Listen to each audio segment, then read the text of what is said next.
Welcome into this very special web edition of Cuse Countdown, overlooking the Syracuse University campus. Alongside Russ, I'm Ben Fontana as we preview SU Hoops matchup with Eastern Michigan coming to the Dome. Eastern Michigan 5-1 in the season, SU 5-0, but first let's look back, Russ, that game against Arkansas on Friday night when SU won 92-85. James Sutherland had himself a game. It was definitely the James Sutherland show. 9 of 13 from three-point land. He hit his first 5 in a row. And what I was concerned about really was him going into halftime and cooling off, but he came right out, showing confidence right off the bat, drilling the next 3 he took, and he was just on that entire game, and I don't know if he'll be able to repeat that performance ever again. It's hard for any player to, really. Yeah, 35 points in a college basketball game is something else. But also Michael Carter-Williams had himself a game. MCW, 1 assist shy of a triple-double. Right, you know, those 9 assists, he kept his teammates involved like he has been doing all season long, but he also took it upon himself, really, in this game, too. You know, at key moments when SU needed it to drive to the basket, get some tough layups, and also, you know, drop those teardrop floaters he's accustomed to doing right now. Yeah, so 90 points against Arkansas, maybe again against Eastern Michigan, we'll have to see. So let's fast forward now to Monday night, Eastern Michigan versus SU, 5-1 versus 5-0. Talked about their head coach, Rob Murphy, former assistant for SU for 7 years. What does Rob Murphy bring to the table? Rob Murphy brings a great, wealth of experience, I think, especially with successful programs. He was 7 years an assistant, like you said, at SU. You know, he's had some experience, too, in the areas he's working with.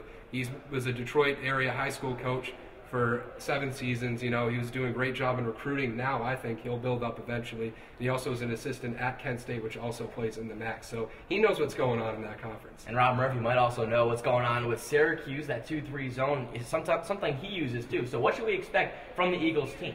A really good defense, I think, in terms of strategy. Jim Boeheim's 2-3 zone, he's brought that to Eastern Michigan. And I think SU will see a lot of the same things they see in practice when they go, through offensive and defensive practice. But at the same time, I think they'll just see a lesser caliber of athletes and basketball players. I mean, it's just not the same caliber of team. Yeah, absolutely. 3 players for Eastern Michigan, though, do average in double figures. Plus, former SU player DeShante Riley, you might remember him, the 7-footer, leads Eastern Michigan with over 7 boards per game, so that should be interesting. So we broke down the X's and O's. Let's get to the nitty-gritty here. Russ, what is your X factor for this game? My X factor is Michael Carter-Williams. I know he's been doing a tremendous job this season among the national leaders in assists.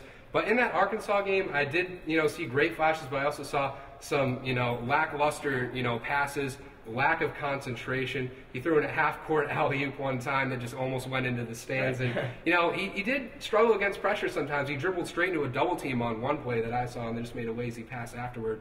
And I just wonder if this lack of a great opponent, will play right into the Eagles' hands, and Michael Carter-Williams not coming out, concentrating out of the gate. Got to be a point guard, got to be a leader, but he's got some backup there. Brandon Trish, also a starter. Trevor Cooney off the bench, plays a good role on defense. So break that down. MCW, you've got your eye on, but what's going to be the final score? Final score, 75-55 SU. I know the last time they played was 84-48 last year in the Dome, but I think SU might come out a little flat, especially after a hard-fought game on the road in Arkansas. But I think in the end that athletic ability on defense, that length, to get out and create points off of turnovers will be just too much for Eastern Michigan and Rob Murphy to handle. So Russ says SU's moving to 6-0, first of 3 games this week for Syracuse, Monday against Eastern Michigan, later in the week against Long Beach State, and then Saturday against Monmouth. That's all we got here for the special web edition of Cuse Countdown. Alongside Russ, I'm Ben Fontana. Have a good one, Syracuse.